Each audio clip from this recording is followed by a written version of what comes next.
Hello students, हम लोगों ने पिछले कक्षा में चर्चा किया था सेल किसको कहते हैं। Cell is the structural and functional unit of life. Cell किसी भी लिविंग ऑर्गेनिज्म का यूनिट है, इकाई है जिससे कोई भी लिविंग ऑर्गेनिज्म बना होता है। अब आगे हम लोग देखेंगे कि सेल में हम लोग पिछले कक्षा में यह भी देखा था कि रॉबर्ट हुक साहब ने अपने माइक्रोस्कोप की सहायता से सेल को खोजा था, सेल का डिस्कवरी किया था। उन्होंने प्याज के छिलके को, सिर्फ प्याज के छिलके को नहीं देखे, सबसे पहले उन्होंने ओनियन कॉर्क सेल को देखा था। इसलिए हर जगह आपको ओनियन कॉर्क सेल का चर्चा आएगा। यह भी हम लोगों ने देखा था कि यह ब्रिक लाइक स्ट्रक्चर होता है और इसमें एक स्फेरिकल स्ट्रक्चर छोटा छोटा दिखाई देता है। उस स्फेरिकल स्ट्रक्चर को न्यूक्लियस कहते हैं। तो पूरे सेल में एक न्यूक्लियस भी होता है। आगे हम लोग देखेंगे कि सेल का स्ट्रक्चर एक्चुअली बहुत ही बड़ा है। सेल का स्ट्रक्चर जब हम लें तो इसमें काफी कॉम्प्लिकेशंस होते हैं। जैसे यह एक सेल मैं आपको बना रहा हूं, किसी तरह से भी घुमा दीजिए सेल ही बन जाएगा। थोड़ा टेढ़ा मेढ़ा भी होगा तो उससे दिक्कत नहीं होगा कि लगभग जितने तरह के सेल हैं उनका स्ट्रक्चर अलग अलग होता है। सभी सेल एक ही तरह के नहीं होते। जनरली हम लोग स्फेरिकल सेल की चर्चा करते हैं जब एनिमल सेल पढ़ते हैं, और जब प्लांट सेल के बारे में चर्चा करते हैं तो वह रेक्टेंगुलर शेप में आपको अक्सर दिखाया जाएगा। रेक्टेंगुलर शेप है तो यह शेप हो जाएगा किसका? प्लांट सेल का। और स्फेरिकल शेप है तो यह किसका हो जाएगा? एनिमल सेल का। यह हो गया animal cell. Animal cell rectangular structure जब दिखाई दे तो समझिए ये क्या है? Plant cell. Plant cell. Animal cell ये हो गया, प्लांट सेल ये हो गया। एनिमल सेल में ये बीच में जो पार्ट आपको दिखाई दे रहा है यही कहलाता है न्यूक्लियस। एनिमल सेल का न्यूक्लियस बीच में होता है, जबकि प्लांट सेल का न्यूक्लियस किसी एक साइड में आपको दिखाया जाएगा। ये हो गया न्यूक्लियस। तो ये सेल हो गया, ये भी सेल हो गया। ये एनिमल सेल का जनरल स्ट्रक्चर हो गया। सभी एनिमल सेल स्फेरिकल हो ये जरूरी नहीं है। लंबा इलोंगेटेड हो सकते हैं, दोनों तरफ पॉइंटेड हो सकते हैं, यानी अलग अलग तरह के ट्री की तरह ब्रांच स्ट्रक्चर वाले सेल भी होते हैं। सभी के बारे में हम लोग चर्चा करेंगे। फिलहाल हम लोग अभी जो सेल में बेसिक चीजें हैं उसके बारे में जान रहे हैं। सबसे पहले ये सेल है तो सेल का एक बाउंड्री है, चाहे वो प्लांट सेल हो चाहे एनिमल सेल हो, सभी सेल में क्या है? बाउंड्री है। बाउंड्री यानी चारों तरफ का क्लोजिंग स्ट्रक्चर जो बाइंड करके रखता है, बाउंड करके रखता है कंप्लीट सिस्टम को, उसको कहते हैं बाउंड्री। यहाँ बाउंड्री ऑफ सेल जो होता है इसको कहते हैं सेल मेम्ब्रेन और plasma membrane. This boundary is called cell membrane और प्लाज्मा मेम्ब्रेन।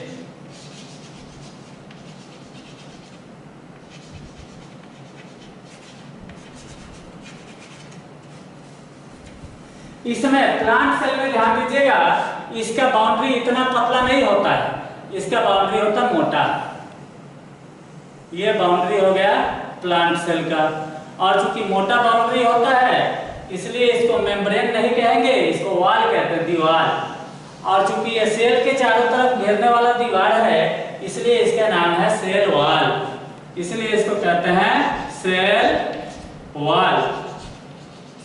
वैसा वॉल जो सेल को चारों तरफ से घेर कर रखता है उसको कहते हैं सेल वॉल। अब इस सेल वॉल के अंदर इसमें भी प्लाज्मा मेम्ब्रेन होता है। जैसे एनिमल सेल में प्लाज्मा मेम्ब्रेन है उसी तरह सेल वॉल के अंदर एक थिन मेम्ब्रेन होता है जिसको प्लाज्मा मेम्ब्रेन कहते हैं। यानी प्लाज्मा मेम्ब्रेन प्लांट में भी होगा और एनिमल में भी होगा, जबकि सेल वॉल सिर्फ और सिर्फ प्लांट सेल में होंगे, एनिमल सेल में नहीं होंगे। यह हो गया प्लाज्मा मेम्ब्रेन। प्लाज्मा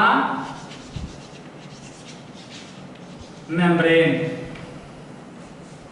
अंदर का जो ये स्ट्रक्चर है ये प्लांट सेल में भी होगा, एनिमल सेल में भी होगा। इस स्ट्रक्चर को हम लोग कहते हैं क्या? न्यूक्लियस। न्यूक्लियस। यह प्लांट सेल में भी ये स्ट्रक्चर क्या कहलाएगा? न्यूक्लियस। यह स्ट्रक्चर हुआ। Nucleus is the brain of the cell. हमारे शरीर के सभी पार्ट एज इट इज रहें और ब्रेन अचानक काम करना बंद कर दे तो क्या हमारा शरीर काम कर पाएगा? तो ऑब्वियसली आपका जवाब होगा नॉट, नहीं काम कर पाएगा। उसी तरह से सेल के न्यूक्लियस, सेल के ब्रेन होते हैं। सेल का प्रत्येक activity, every activity of cell is under the control of nucleus of the cell. Cell के प्रत्येक एक्टिविटी सेल के न्यूक्लियस के द्वारा गवर्न होते हैं, सेल के न्यूक्लियस के द्वारा कंट्रोल होते हैं। ठीक है, तो ये सेल का स्ट्रक्चर आप लोगों ने देखा। ये स्ट्रक्चर इतना ही नहीं है, ये काफी कॉम्प्लिकेटेड स्ट्रक्चर होता है। इसको भी हम लोग डिटेल में बाद में पढ़ेंगे, देखेंगे आगे इसी चैप्टर में। आगे हम लोग ज्यादा डिटेल से इसके बारे में देखेंगे। फिलहाल हम लोग क्या देख रहे हैं? जो मुख्य पार्ट है, सबसे पहले ये एनिमल सेल। एनिमल सेल में सेल वॉल नहीं होता है। इसमें जो बाउंड्री होता है उसको प्लाज्मा मेम्ब्रेन कहते हैं। यह बहुत ही डेलिकेट, बहुत ही कोमल और मुलायम होता है। इसलिए एनिमल के बॉडी को जब आप छुइएगा तो सॉफ्ट और मुलायम होता है, क्योंकि डेलिकेट सेल मेम्ब्रेन से सभी सेल बने हुए हैं। जबकि प्लांट के केस में ऐसा नहीं है। प्लांट के सेल के चारों तरफ एक मोटा दीवार होता है जो कठोर होता है। इस दीवार की वजह से ही जब पेड़ की लकड़ियों को आप छूते हैं तो वो सॉफ्ट नहीं होता है, मुलायम नहीं होता है। प्लांट के वैसे पार्ट जो आपको मुलायम महसूस होते हैं वो भी बहुत ही पतले सेल वाले होंगे, यानी कि वैसे सेल होंगे उन मुलायम पार्ट में, पौधों के मुलायम पार्ट में जो सेल होंगे उनके सेल वाल काफी पतले होंगे, जिसकी वजह से वह पार्ट मुलायम होता है। अगर सेल वाल मोटा होगा तो वैसे सेल वाले प्लांट सेल के पार्ट कठोर होंगे, वह मुलायम कभी भी नहीं होंगे। ठीक है, तो एनिमल सेल में बाउंड्री के रूप में सेल मेम्ब्रेन या प्लाज्मा मेम्ब्रेन होता है। प्लांट सेल में बाउंड्री के रूप में सेल वॉल होता है।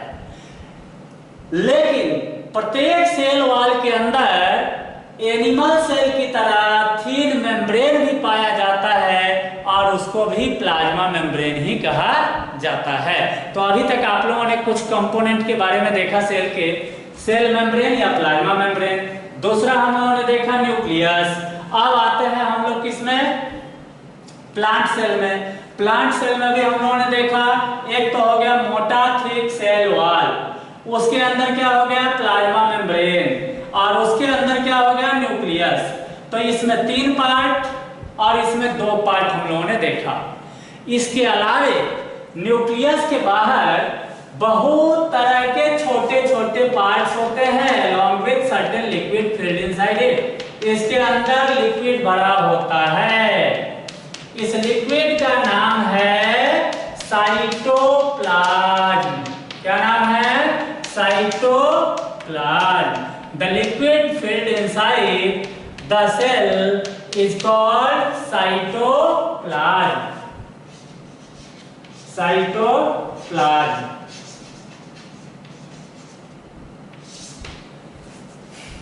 तो इसमें 2 के बाद तीसरा, एक सेल मेम्ब्रेन हम लोगों ने देखा, फिर न्यूक्लियस हम लोगों ने देखा, उसके बाद इसके अंदर लिक्विड भरा होता है जो इसको पिचकने से रोकता है। ये टाइट रहता है, गुब्बारे की तरह फुला हुआ रहता है। किसकी वजह से?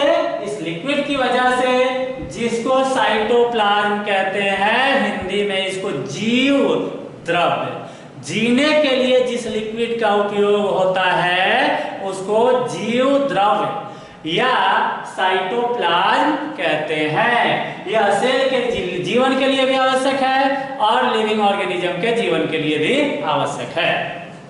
ध्यान दीजिए, एनिमल सेल, प्लांट सेल में, एनिमल सेल में हम लोगों ने सेल मेम्ब्रेन, न्यूक्लियस और साइटोप्लाज्म देखा। अब आइए प्लांट सेल में, प्लांट सेल में भी साइटोप्लाज्म होते हैं, लेकिन प्लांट सेल में साइटोप्लाज्म की मात्रा एनिमल सेल के कंपैरिजन में बहुत ही कम होता है। Cytoplasm is also present in plant cell, but the amount of cytoplasm in the plant cell is very little, कम होता है। अब ध्यान दीजिएगा, यहाँ प्लांट सेल में बड़े बड़े कंपार्टमेंट बने होते हैं, जो खाली जगह है न्यूक्लियस के अलावे उसमें बड़े बड़े कंपार्टमेंट। इस कंपार्टमेंट में बहुत ही गाढ़ा लिक्विड भरा होता है जिसको सेल सैक कहते हैं, और इस पार्ट को कहते हैं वैक्यूल। वैक्यूल, ये वैक्यूल है जो खाली जगह की तरह उपयोग होता है, लेकिन वास्तव में यह खाली नहीं होता है। It is filled with a very thick liquid called cell sac. यह भरा होता है सेल सैक से। अब बाकी जो पार्ट बच गया उसमें फिर से क्या हो गया, वो पतला लिक्विड रहेगा जिसको साइटोप्लाज्म ही कहते हैं। यानी प्लांट सेल में जो पतला लिक्विड भरा होता है सेल मेम्ब्रेन के अंदर, उसको भी साइटोप्लाज्म कहते हैं, लेकिन साइटोप्लाज्म की मात्रा प्लांट सेल में कम होता है, एनिमल सेल में ज्यादा होता है। ओके, तो पार्ट वाइज पार्ट हम लोगों ने देखा। इसके अलावे अब साइटोप्लाज्म में बहुत सारे छोटे छोटे पार्ट होते हैं जिनको हम लोग कहते हैं सेल ऑर्गेनल्स। क्या कहते हैं? Cell organelles. Cell organelles, organ नहीं कहते हैं, क्या कहते हैं? ऑर्गेनल्स। अब चलिए ऑर्गन और ऑर्गेनल को हम लोग थोड़ा डिफरेंशिएट करते हैं, देखते हैं कि ऑर्गन और ऑर्गेनल्स क्या है। आप एक देख रहे हैं अपने सामने, कैमरे के सामने आप देख रहे हैं एक ह्यूमन बॉडी को। ये क्या है? Human body. इस ह्यूमन बॉडी के डिफरेंट पार्ट्स को आप भी ह्यूमन बॉडी हैं तो आप अपने शरीर के डिफरेंट पार्ट को आप देख सकते हैं अपने आसपास में। ये हाथ है, इसको क्या कहते हैं? हाथ। ये क्या है? फिंगर, उंगलियां। ये अलग अलग फिंगर हैं, उंगलियां हैं। इसका अलग काम है, इसका अलग काम है। ये है नेक, गर्दन। ये क्या है? हेड, सिर। ये क्या है? आंख, जिसकी सहायता से हम लोग देखते हैं। ये क्या है? नाक, जिसकी सहायता से हम लोग सूंघते हैं और सांस लेते हैं। ये क्या है? मुंह, इसकी सहायता से हम खाते भी हैं, सांस भी लेते हैं, भोजन को चबाते भी हैं, स्वाद को भी महसूस करते हैं। कई पार्ट्स इसके अंदर होते हैं। तो हमारा body thousands of different part से बना हुआ है। थाउजेंड्स ऑफ डिफरेंट पार्ट से हमारा बॉडी बना हुआ है। अब अलग अलग काम को करने के लिए जो अलग अलग पार्ट हैं, these are known as organs. उनको क्या कहते हैं? ऑर्गन्स। तो पूरा बॉडी किसी ऑर्गेनिज्म क्या कहलाएगा? ऑर्गेनिज्म। किसी भी लिविंग बॉडी को हम क्या कहते हैं? Organism. Any living being is regarded as organism. Organism के बॉडी में डिफरेंट फंक्शन के लिए, डिफरेंट कार्य के लिए डिफरेंट पार्ट्स बने हुए हैं, डिफरेंट पार्ट्स स्पेशलाइज्ड हैं। These different parts of the body are called organs. ये डिफरेंट जो बॉडी पार्ट्स हैं हमारे, ये क्या कहलाएंगे? ऑर्गन्स। उसी तरह से सेल के बॉडी, ये सेल का बॉडी हो गया, कंप्लीट सेल बॉडी। ये भी क्या हो गया? सेल का बॉडी हो गया।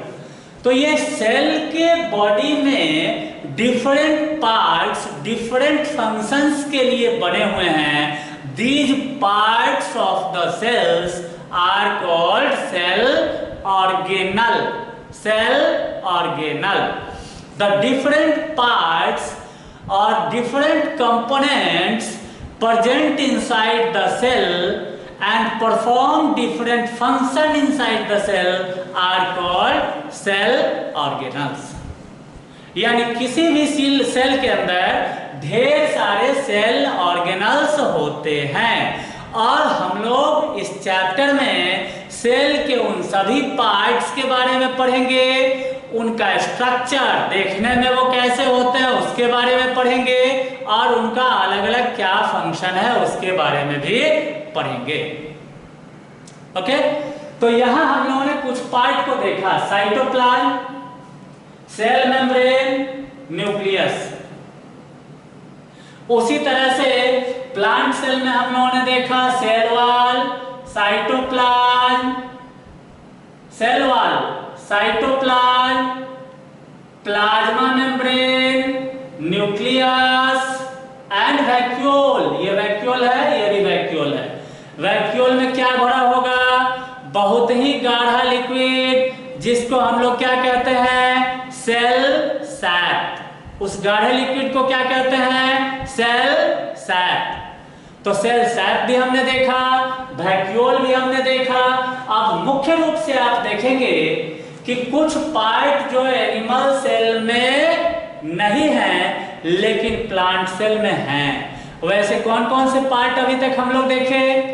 तो सबसे पहला पार्ट आप देखेंगे जो प्लांट सेल में है और एनिमल सेल में नहीं है, वह पार्ट क्या है? Cell wall. Part cell wall जो है, जो आउटर कवरिंग है, the outer thick covering of the plant cell is not present in the animal cell. दूसरा इंपॉर्टेंट चीज क्या है कि प्लांट सेल में वैक्यूल पाए जा रहे हैं, बड़े बड़े वैक्यूल्स, बड़े बड़े वैक्यूल्स जो एनिमल सेल में नहीं पाए जाते हैं। ये बड़े बड़े वैक्यूल्स एनिमल सेल में नहीं पाए जाते हैं, लेकिन किसी किसी एनिमल सेल में छोटे छोटे वैक्यूल्स पाए जाते हैं जो मुख्य रूप से फूड वैक्यूल्स होते हैं। उनके अंदर भोजन होता है, सेल सैक से बड़े होते नहीं हैं। यानी एनिमल सेल में या तो वैक्यूल नहीं होगा या वैक्यूल होगा तो उसमें सेल सैक नहीं बड़ा होगा और उसका साइज भी बहुत छोटा होगा। क्लियर? ओके, आगे हम लोग बढ़ते हैं। सेल ऑर्गेनल्स की भी हम लोगों ने चर्चा की। तो सेल के डिफरेंट कंपोनेंट्स हैं, सेल के अंदर के जो डिफरेंट पार्ट्स हैं उन्हीं को कहा जाता है सेल ऑर्गेनल। ये न्यूक्लियस भी एक सेल ऑर्गेनल है।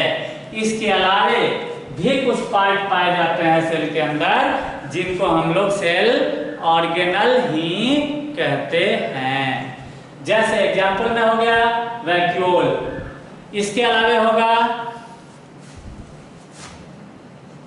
ये डॉट लाइक स्ट्रक्चर है, लेकिन ये डॉट क्या है? बड़े बड़े साइज का है। इसको हम लोग कहते हैं राइबोसोम। ये क्या कहलाएगा? Ribosome.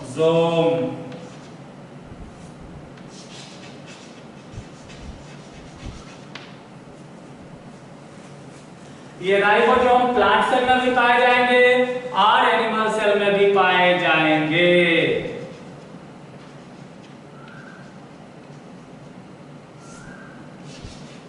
Ribosome,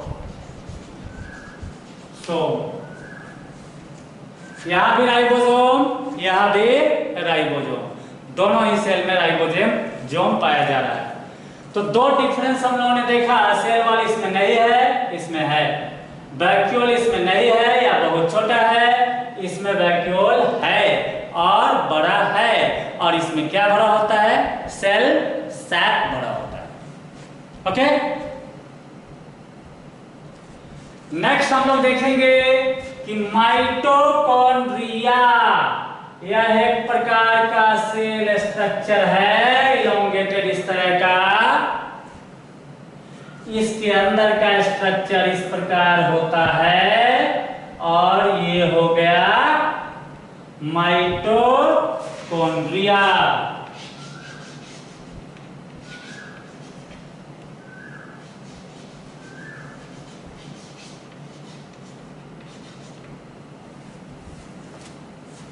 mitochondria animal cell में भी पाया जाएगा और प्लांट सेल में भी पाया जाएगा। यहां पर भी हम लोग माइटोकॉन्ड्रिया इस प्रकार बना सकते हैं। This mitochondria is also called powerhouse of the cell because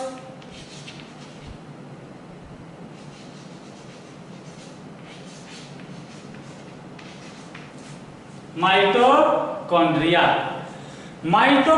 भी एक सेल ऑर्गेनल है और इसका काम है किसी भी सेल के एनर्जी रिक्वायरमेंट को पूरा करना। जब भी हम किसी काम को करते हैं तो हमको एनर्जी की आवश्यकता होती है। गाड़ी चलाते हैं, उसमें डीजल और पेट्रोल डालना पड़ता है। हम लोग किसी काम को करते हैं तो हमको भी भोजन करना होता है। We derive our energy from food. Different engines derive their energy from their fuels. हम लोगों का फ्यूल क्या है? भोजन। उसी भोजन का प्रयोग करके ये माइटोकॉन्ड्रिया एनर्जी प्रोड्यूस करने का काम करता है और इसीलिए इसको power house of the cell भी कहा जाता है। यानी mitochondria is also called power house of the cell. इसी तरह से बहुत सारे सेल के और ऑर्गेनल होते हैं जिसके बारे में भी हम लोग चर्चा करेंगे। यहाँ सिंपली मैं ये बताना चाह रहा था कि सेल होता है और सेल के अंदर जो पार्ट्स पाए जाते हैं, this parts of cells are known as cell organelles. Cell organelles. Human body में डिफरेंट ऑर्गन है डिफरेंट फंक्शन को करने के लिए। अब इस डिफरेंट ऑर्गन्स को भी देख लीजिए। ये हमारा हाथ है। हाथ भी किससे बना है? इसमें स्किन है, स्किन के अंदर मांसपेशियां हैं, मसल्स हैं, मसल्स के अंदर क्या है? बोन है, बोन, इसमें ब्लड भी सर्कुलेट करते रहता है। तो ये डिफरेंट पार्ट से बने हुए। उसी तरह से ये जितने भी सेल ऑर्गेनल्स हैं ये भी किसी न किसी चीज से बने हुए हैं। तो सेल बना हुआ है किससे? सेल ऑर्गेनल से। कोई भी ऑर्गेनिज्म बना हुआ है किससे? सेल से।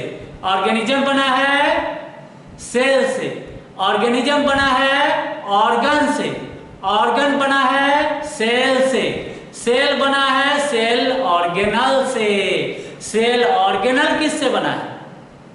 Cell organelle.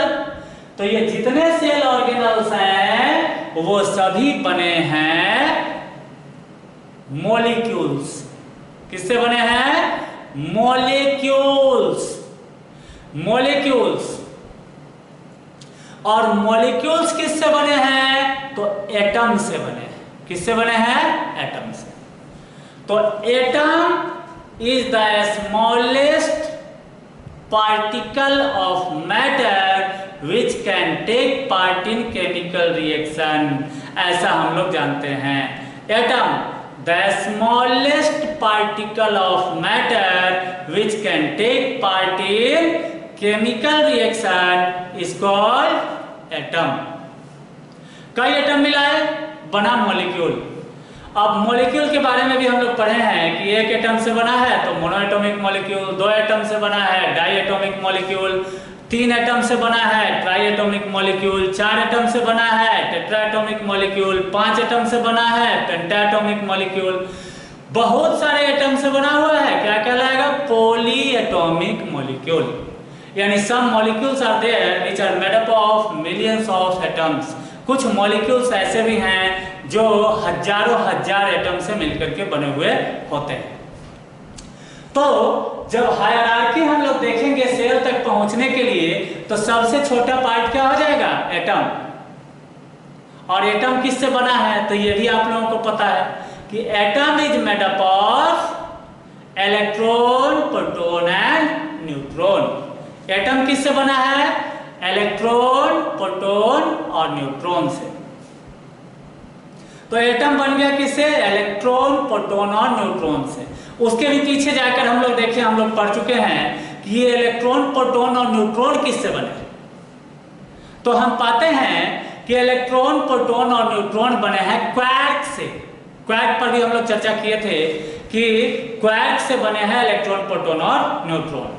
और इलेक्ट्रॉन, प्रोटॉन और न्यूट्रॉन से बने हैं एटम। हालांकि एटम में हम लोग डिस्कस किए हैं कि और भी बहुत सारे पार्टिकल्स होते हैं, लेकिन वो शॉर्ट लाइफ होते हैं, बहुत कम समय के लिए लास्टिंग होते हैं, उनका लाइफ टाइम बहुत छोटा होता है, इसलिए उनके बारे में बहुत चर्चा हम लोग नहीं करेंगे। सिर्फ हम लोग यहाँ क्या देखेंगे कि क्वार्क से बना इलेक्ट्रॉन, प्रोटॉन और न्यूट्रॉन, उससे बना एटम, एटम से बना मॉलिक्यूल, मॉलिक्यूल से बना सेल ऑर्गेनल, मॉलिक्यूल से बना सेल ऑर्गेनल, और सेल ऑर्गेनल से कौन बना? सेल, और सेल से क्या बना? ऑर्गन, ऑर्गन से क्या बना? ऑर्गेनिज्म। ठीक है, तो कंप्लीट लिविंग ऑर्गेनिज्म भी किससे बने हैं? एटम्स और मॉलिक्यूल से ही बने। जिस चीज से ये बेंच, टेबल, बोर्ड बने हैं, जिस चीज से ये चौक बना है, उसी मटेरियल से ये सेल भी बने होते हैं। सिर्फ मैं ये बताना चाह रहा था आपको कि जो हमारे आसपास में एटम्स एंड मॉलिक्यूल्स हैं, they are the building block of everything around us. हमारे आसपास में जो कुछ भी है वो किससे बना है? इसी एटम्स और मॉलिक्यूल से बना हुआ है। And that's the end of this class and we will meet in the next class. हम लोग आगे अगली कक्षा में फिर से मुलाकात होगी और तब हम लोग चर्चा करेंगे इस सेल के बारे में और डिटेल से। Okay, thank you.